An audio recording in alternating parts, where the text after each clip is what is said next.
これでわかるクレオパトラ7世。プトレマイオス朝最後のファラオ。ファラオというのはエジプトで王のことです。世界三大美女の一人、クレオパトラ、楊貴妃、小野小町。ただこれを言っているのは日本だけで、世界的には小野小町でなくギリシャ神話に出てくるヘレネだそうです。トロイア戦争の火種となった女性ですね。ただクレオパトラはどの国でも絶世の美女で通っていますね。彼女の鼻がもう少し低かったら歴史は変わっていただろうという有名なセリフがあります。ただ近年の研究ではどうやら美形というよりも頭が良く、人を引きつけて離さない話術や魅力を持っていたと言われています。あとやっぱりフェロモンですかね。彼女は自身の魅力で政治を動かしてきました。紀元前69年、プトレマイオス朝ファラオの子として生まれる。プトレマイオス朝は昔は力を持っていたのですが、クレオパトラ7世の頃はローマに圧迫されていて、なんとか生き残るためいろいろな策を取らなければならない状況でした。ちなみにエジプトなんですが、クレオパトラは民族的にはギリシャ人です。というのは、プトレマイオス朝を開いたのはギリシャにあるマケドニア王国のアレキサンドロス大王の側近で後継者だったプトレマイオス一世。なのでギリシャ系の王族がエジプトを支配していたのです。これをヘレニズム文化と呼びます。王家はギリシャ語を話し、エジプト語を学ぼうとしなかったのですが、クレオパトラは初めてエジプト語を話す王になりました。また、エジプトの神々も受け入れたりしたため、エジプト人に支持されました。ちなみに彼女は他にもアラビア語、ヘブライ語、ラテン語など数多くの言葉を学び、通訳なしで外交ができるという強みを持っていたそうです。クレオパトラが18歳の時、父のプトレマイオス12世が亡くなり、遺言によりクレオパトラと弟のプトレマイオス13世が結婚して共同の王となります。ただこの時、弟はまだ10歳。なので弟の側近たちが力を持っていました。弟の側近とクレオパトラは考え方も違い、とても仲が悪く争っていました。この時ローマではポンペイオスとカエサルが権力争いをしていました。クレオパトラはポンペイオスに援助をしていました。カエサルが優勢になり、ポンペイオスはエジプトに逃げてきます。それをカエサルが追ってきます。弟たちはクレオパトラと反対のカエサル側につきます。弟たちはポンペイオスを暗殺し、カエサルに首を渡しました。これはクレオパトラにとってはまずい状況。ですが彼女はこれをチャンスに変えます。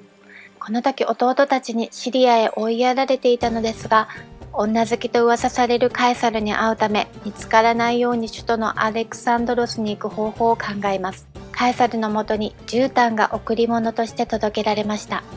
そしてただーっとその中からクレオパトラ登場。なんとこの方法で王宮へ入ることに成功したのです。この演出にカエサルは参ってしまい、2人は愛人関係になります。クレオパトラ21歳、カエサル52歳でした。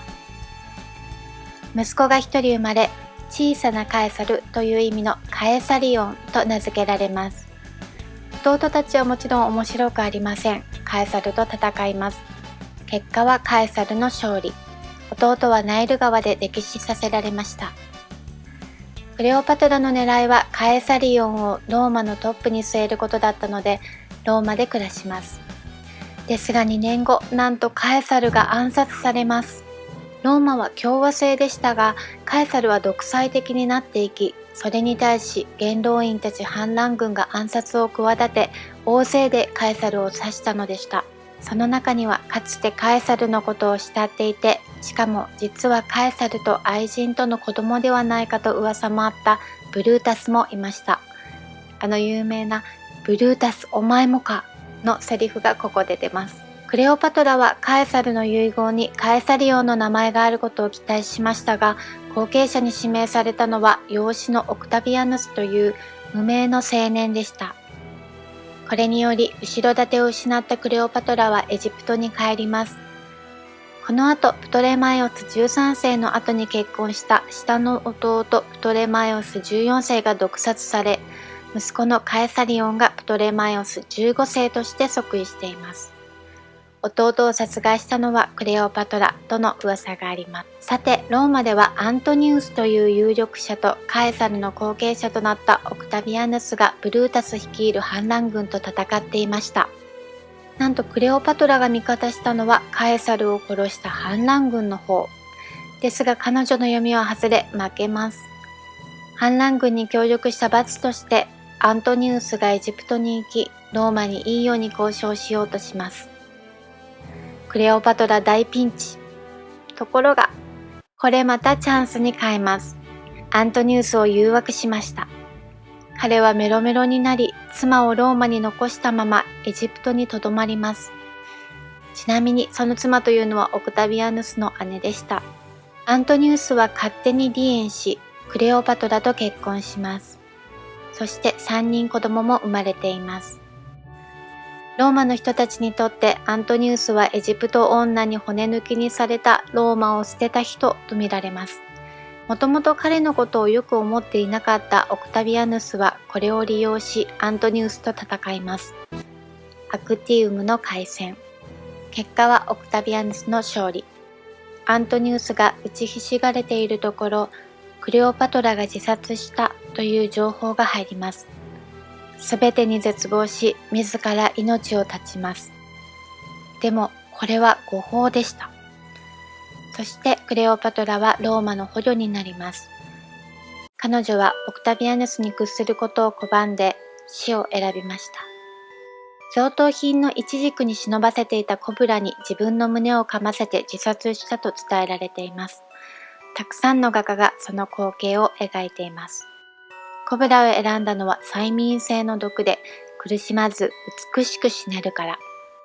クレオパトラは毒薬の研究をしていたので調合された毒を飲んだ可能性もありますが、自殺が毒によるものだったのは確かなようです。その日はアントニウスが亡くなった10日後でクレオパトラは39歳でした。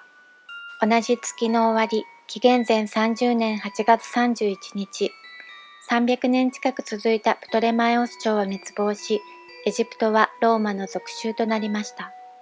クレオパトラはアントニーと同じ墓に入りたいと言い残していて、オクタビアヌスはそれを聞き入れ、2人を一緒に眠らせてあげました。クレオパトラはカエサルの愛人となり、アントニーの妻となり、エジプトを守ろうとしました。エジプトを思う強い気持ち、それと同時に自己愛も強かった彼女。最後にローマの捕虜として生きるのではなく、自ら死を選んだのは不思議ではありません。最後の終わり方まで美にこだわったクレオパトラ。研究は毒薬だけではなく、香水工場も持っていたようです。レシピは火災で燃えてしまったようですが、一体どんな魅惑的な香りを身につけていたんでしょうね。では最後に他のクレオパトラの絵画を見てお別れいたしましょう。ご視聴ありがとうございました。